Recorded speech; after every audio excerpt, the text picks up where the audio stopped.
Nós vamos fazer uma breve reflexão sobre a ceia hoje. 1 Coríntios capítulo 11, a partir do versículo 23.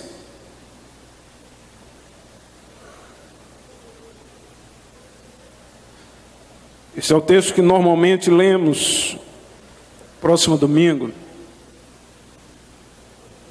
Eu quero pregar a segunda parte da mensagem que preguei domingo passado sobre ansiedade. Quem esteve domingo passado aqui? Ok? Vencendo a ansiedade. Então, próximo domingo eu prego a segunda parte daquela mensagem, mas hoje nós vamos fazer uma reflexão sobre a ceia. Vamos participar do pão e do vinho. Glória a Deus por isto. 1 Coríntios capítulo 11, versículo 23. Porque eu recebi do Senhor o que também vos entreguei, que o Senhor Jesus, na noite em que foi traído, tomou o pão e, tendo dado graças, o partiu e disse: isto é o meu corpo que é dado por vós. Fazer isto em memória de mim. Por semelhante modo, depois de haver ceado, tomou também um cálice, dizendo: este cálice é a nova aliança no meu sangue. Fazer isso todas as vezes que o beberdes em memória de mim. Porque todas as vezes que comerdes este pão e beberdes o cálice, anunciais a morte do Senhor até que Ele venha. Por isso, aquele que comeu o pão ou bebeu o cálice do Senhor indignamente, será réu do corpo e do sangue do Senhor. Examine-se, pois, o homem a si mesmo, e assim coma do pão e beba do cálice. Pois quem come e bebe sem discernir o corpo, come e bebe juízo para si. Eis a razão porque há entre vós muitos fracos e doentes, e não poucos que dormem. Dormir aqui são aqueles que já morreram. Então diz assim: eis a razão porque há entre vós muitos fracos e doentes, e não poucos que já morreram. Porque se nos julgássemos a nós mesmos, e não seríamos julgados, mas quando julgados somos disciplinados pelo Senhor, para não sermos condenados com o mundo. Assim, pois, irmãos meus, quando vos reunis para comer, esperai uns pelos outros. Se alguém tem fome, coma em casa, a fim de não vos reunides para juízo. Quanto às demais coisas, eu as ordenei quando for ter convosco, diz Paulo. Versículo 28, examine-se, pois, o homem a si mesmo, e assim coma do pão e beba do cálice. Espírito Santo, nós precisamos mais e mais ouvir a tua voz, e somente a voz do Senhor que alcança o nosso espírito. Não é a voz de nenhum homem, nem a minha, muito menos a minha, mas é a voz do Senhor que alcança, que atinge o espírito de cada pessoa que aqui está. Por isso eu te peço que cada um ouça a tua voz nesta noite, e pelo poder da tua palavra sejamos nós transformados, renovados, restaurados, e que haja salvação nesta casa, em nome de Jesus. Você pode dizer amém? Glória a Deus, glória a Deus. Meus amados, queridos, todos os discípulos de Jesus devem muito desejar sempre participar da ceia do Senhor. Jamais podemos negligenciar a ceia. Bom seria que nós mantivéssemos o hábito em todas as nossas reuniões, celebrarmos a ceia. As nossas células, todas as suas reuniões pudessem realizar sempre a ceia. A ceia é uma ordenança do Senhor Jesus. E por que digo que nós, todas as nossas reuniões, deveríamos celebrar a ceia? Por causa do próprio significado da ceia. A igreja é ceia. Não existe igreja de Cristo se ela não viver o princípio da ceia. Não pode haver discípulo de Jesus se ele não participe da ceia. Porque a ceia é uma mensagem que nós levamos de que nós estamos misturados e formamos um corpo, e esse corpo é o corpo de Cristo. Cristo tem um corpo na terra e o corpo de Cristo é a sua igreja. Aleluia! A ceia é essa mensagem de que nós estamos misturados, nós estamos juntos, somos um corpo e corpo de Cristo. A ceia nos traz a mensagem de que, uma vez que nós decidimos seguir a Cristo, nós assumimos o compromisso com Ele. Jesus disse que para ser discípulo dele é necessário negar a si mesmo, é necessário morrer na cruz, é necessário renúncia. E ele diz que aquele que quiser ser discípulo dele deve calcular bem o que isto significa. Ele diz que a porta é estreita e o caminho também é estreito. E são poucos que entram por essa porta. Tanto a porta de entrada do reino de Deus como o caminho também são estreitos. É estreito porque exige de nós renúncia, exige de nós negar a nós mesmos, exige de nós cruz, crucificação, martírio, sacrifício. Exige de nós negação do nosso próprio eu. Por que eu devo negar o meu eu? Porque eu devo negar a mim mesmo? Porque uma vez que eu decidi ser seguidor de Jesus, a vida de Cristo passou a estar dentro de mim e eu dentro da vida de Cristo. Só que a vida de Cristo hoje é a igreja. Eu estou no corpo de Cristo, eu sou membro do corpo de Cristo. E para que eu possa viver como membro do corpo de Cristo, eu devo lutar pela unidade da fé e manter a unidade do Espírito. É o que Paulo nos diz em Efésios capítulo 5. Existem duas unidades que já estão presentes no corpo de Cristo. Uma é a unidade da fé e a outra é a unidade do Espírito. Paulo diz que a unidade da fé nós devemos lutar, mas a unidade do Espírito devemos manter. Devemos lutar pela unidade da fé para que não haja divisão entre nós.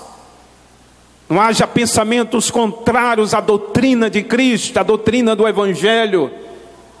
Que sejamos puros na doutrina de Cristo.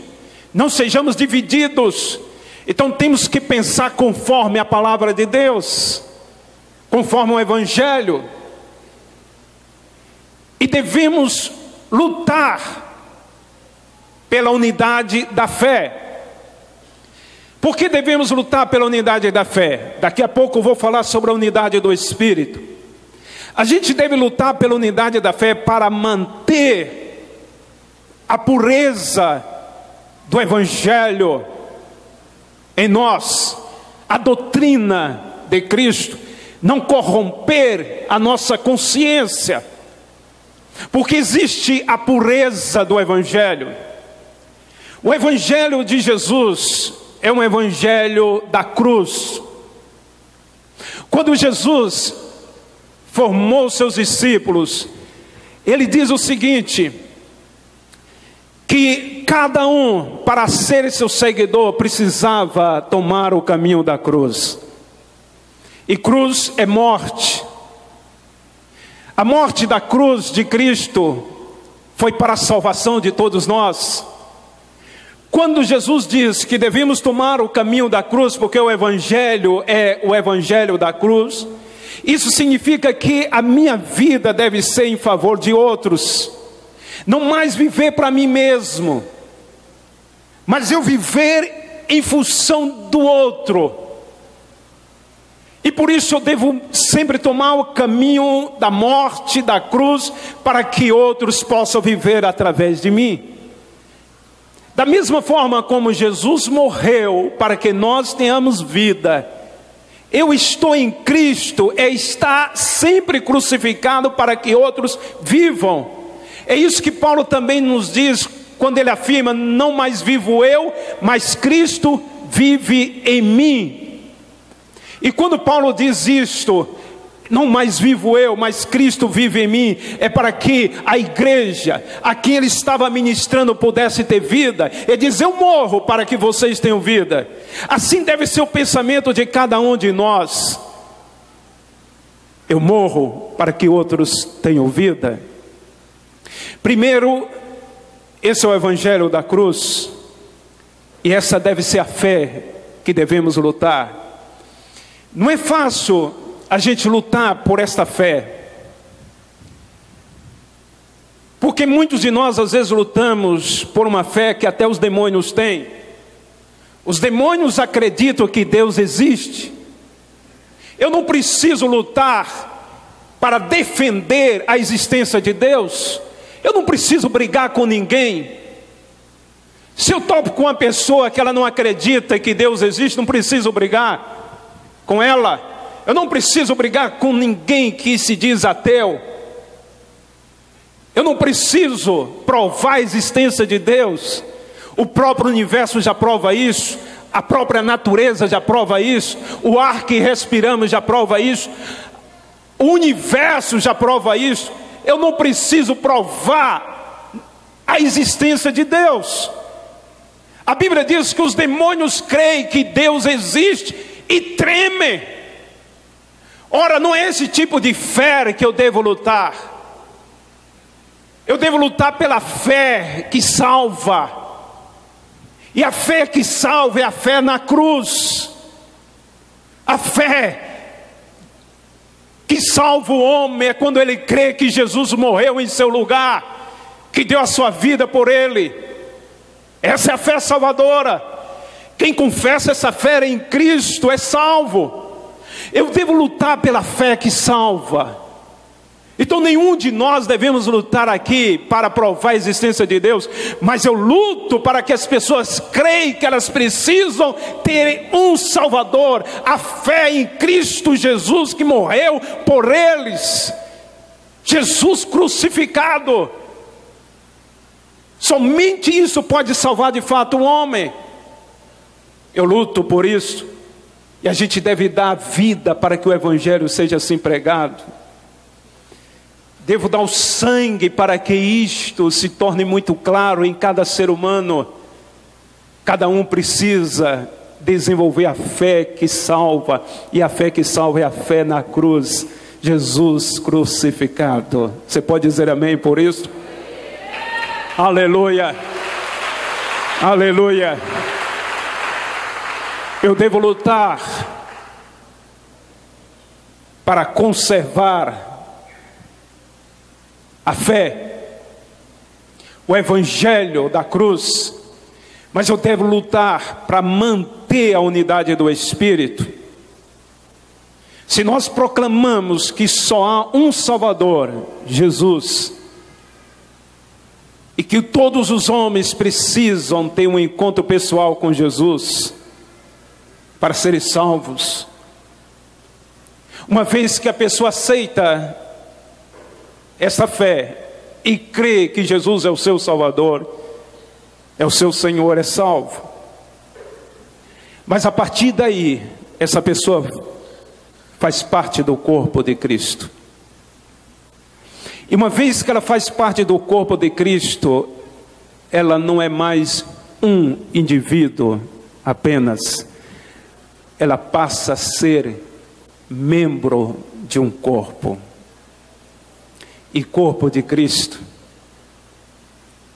Isso é muito tremendo porque eu não estou mais isolado, eu não estou mais vivendo apenas como indivíduo na terra, mas eu vivo como membro de um coletivo, e o único coletivo que pode trazer a luz de Cristo para a terra.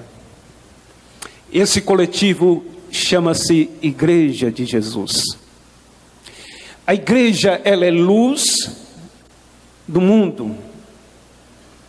O único coletivo que traz luz ao mundo chama-se igreja, e eu faço parte dela. Se essa luz se apagar, se não houver mais luz partindo da igreja, de onde mais virá?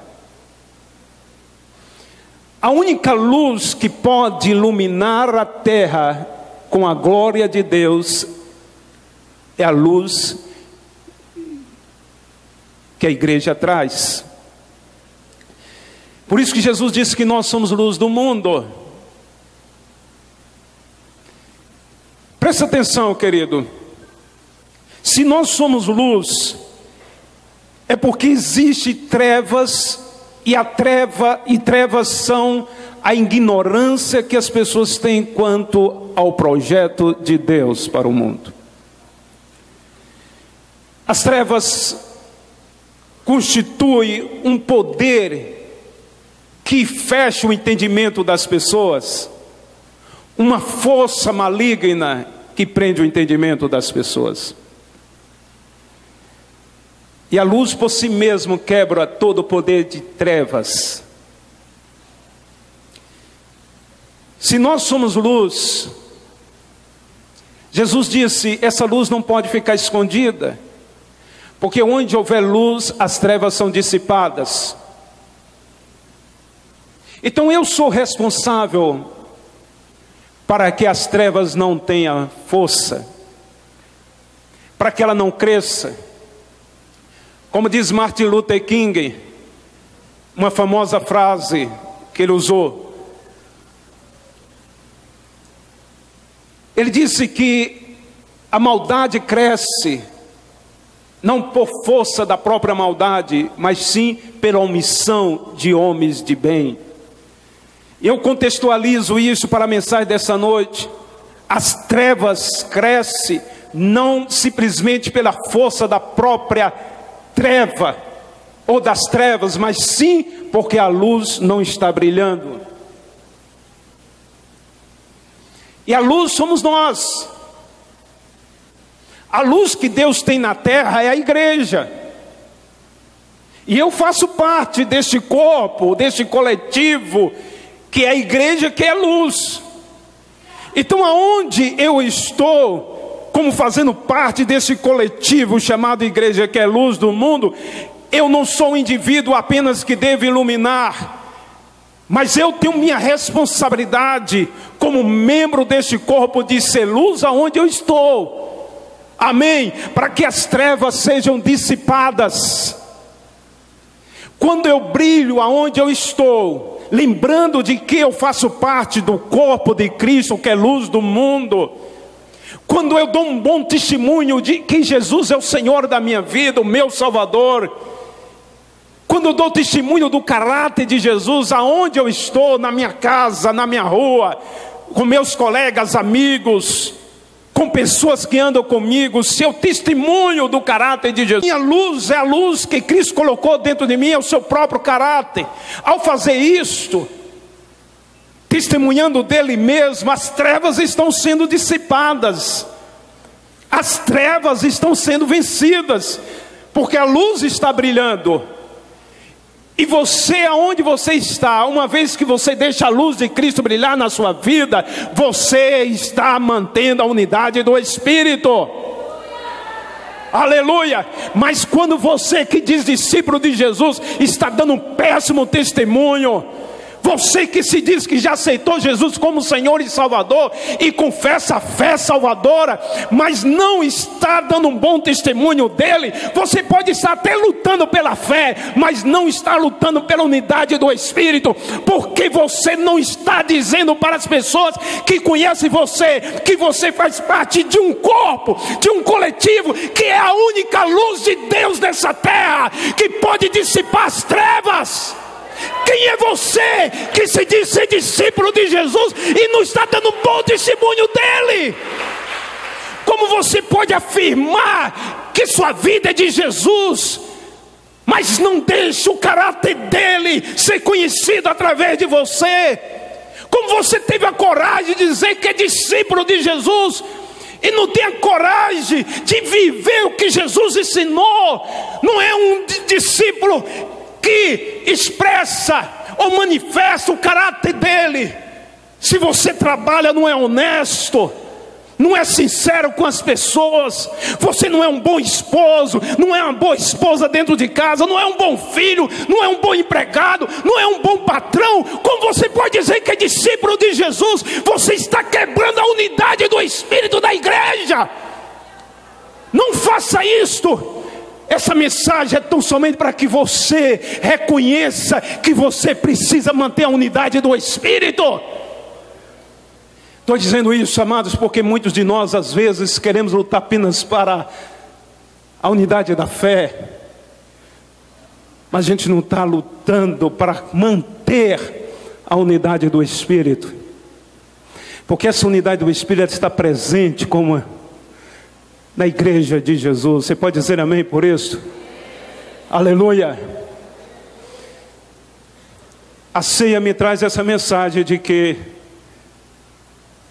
somos um. Somos um só corpo. Quando eu participo da ceia, eu estou afirmando meu alto compromisso com o Senhor. Jesus, quando ele instituiu a ceia, ele tomou o cálice e pegou um pão. Pena que hoje aqui não tem um pão grande, né? Tem só os pedacinhos. A gente faz isso para facilitar. Mas ele partiu o pão, deu aos discípulos. Cada um pegou o cálice e bebeu também do mesmo cálice. O povo daquela época sabia que ritual era esse, porque já era um ritual bem conhecido na antiguidade. Melquisedeque, que era rei e sacerdote em Salém, quando Abraão foi ter com ele, o encontro de Abraão com Melquisedeque, houve uma celebração de pão e vinho.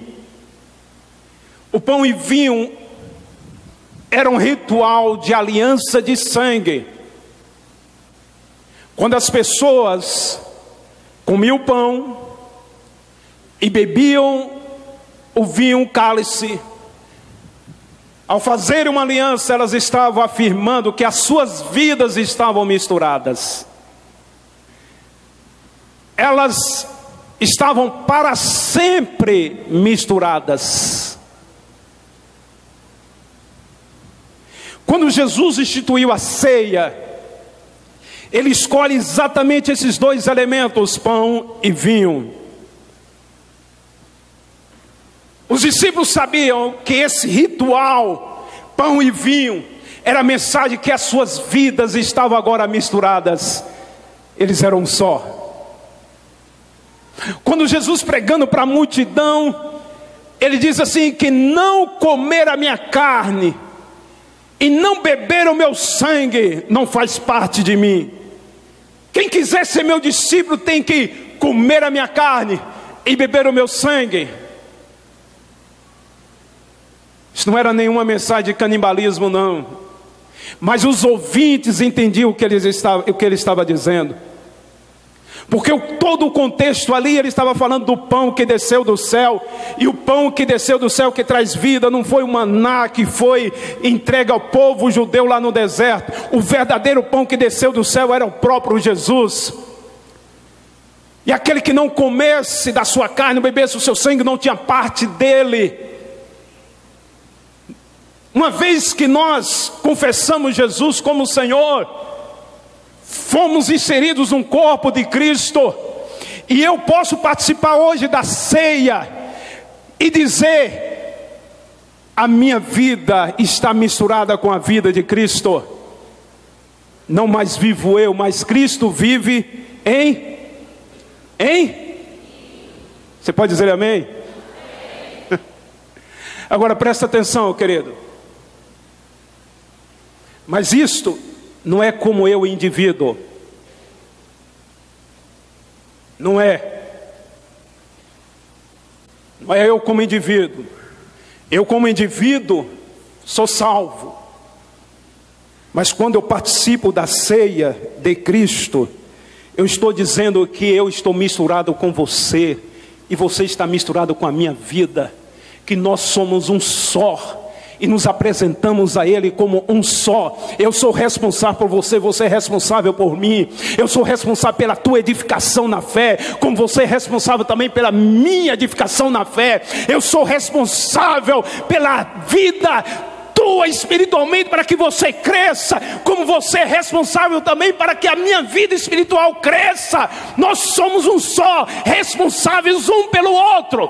Toda vez que eu celebro a ceia, eu estou dizendo que a minha vida está misturada a outras vidas, que não vivo como um só indivíduo mais. Eu estou fazendo parte de um corpo, de um grupo de pessoas na terra, que é luz do mundo, igreja de Jesus, e nós estamos misturados e somos um só.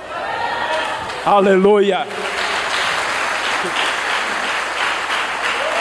Aleluia. Aleluia. Não existe discípulo de Jesus que vive isoladamente. Não existe discípulo de Jesus que decide ser discípulo dele sozinho em casa. Não existe isso, amado. Não existe. Discípulo de Jesus está cuidando do outro. Discípulo de Jesus está ligado a outros. Você pode dizer amém? Isso tudo porque a ceia nos leva a uma mensagem do futuro também.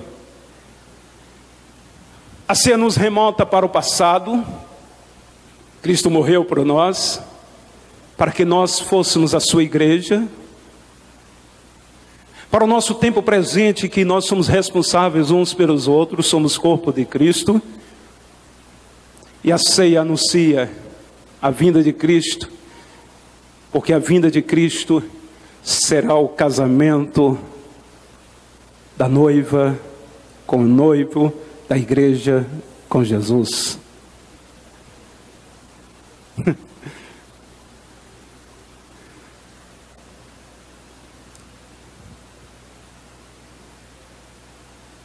Hoje, nós somos a noiva de Jesus, igreja.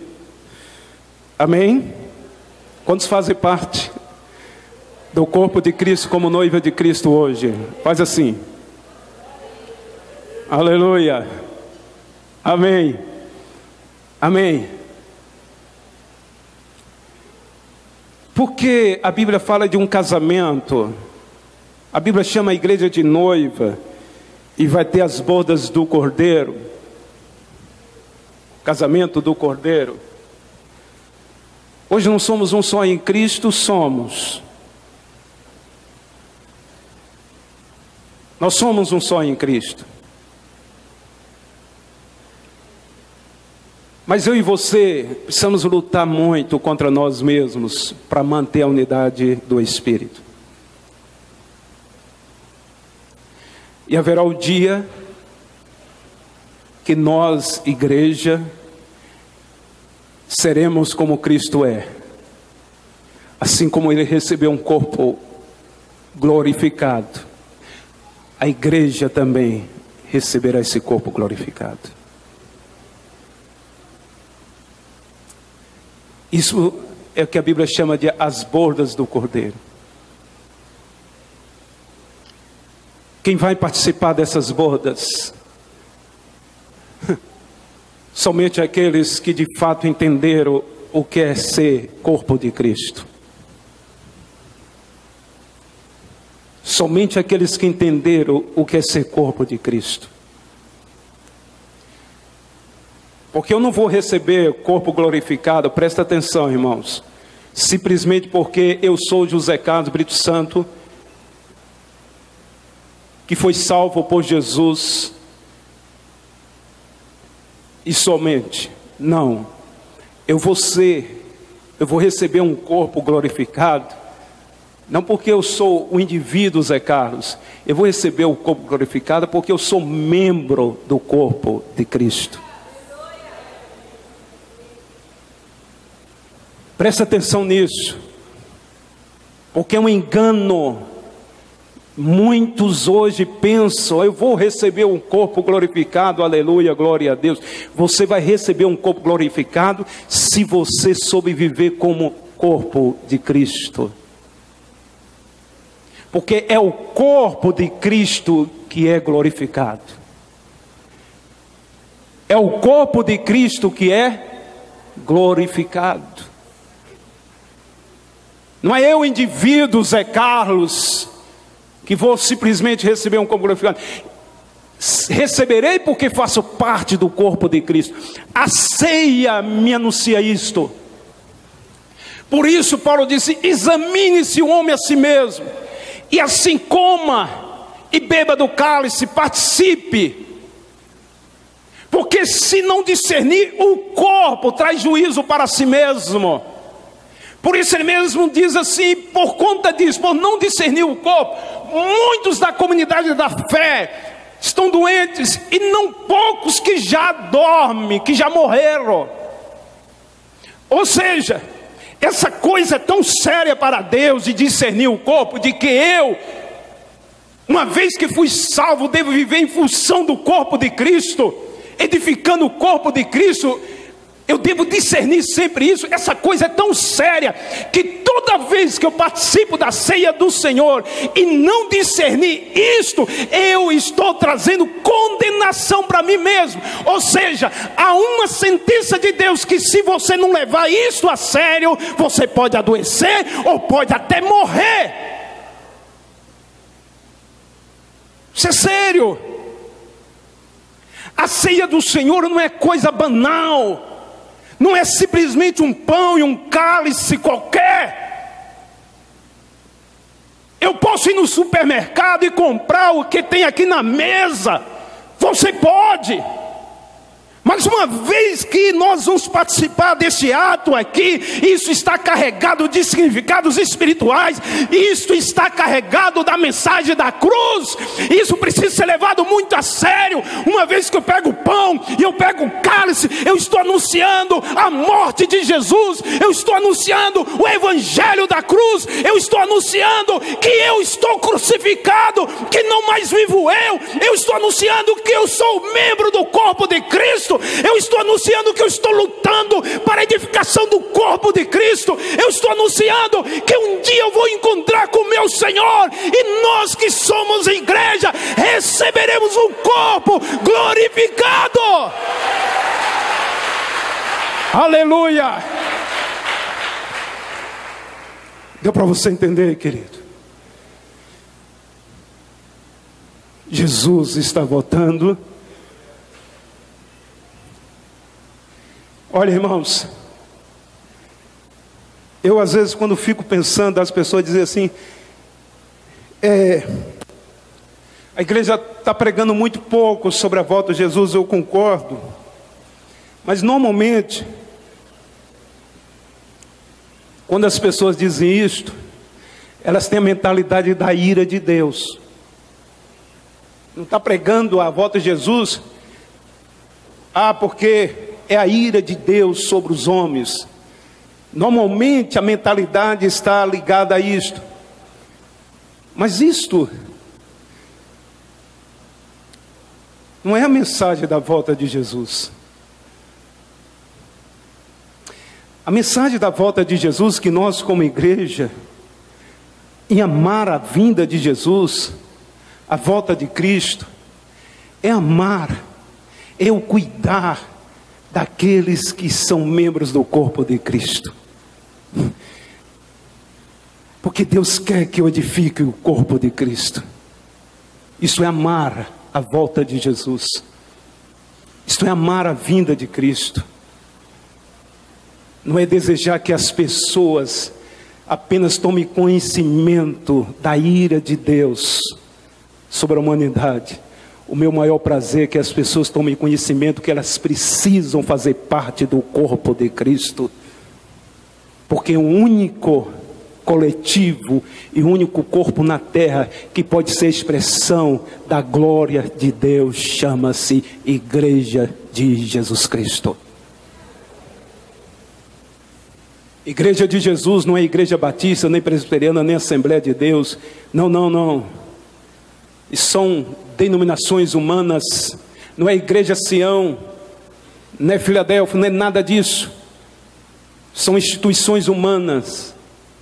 Igreja de Cristo são todos aqueles que já foram lavados e purificados pelo sangue de Jesus e tem uma mensagem guardada no coração e vive essa mensagem, a mensagem do Evangelho da cruz. E tem a mensagem de que precisa manter a unidade do Espírito, vive edificando o outro. Agora, nós temos uma identidade como igreja local. Sião é uma instituição humana, mas aqui dentro dessa instituição tem uma igreja local, nessa cidade que precisa viver essa verdade. Você pode dizer amém por isso?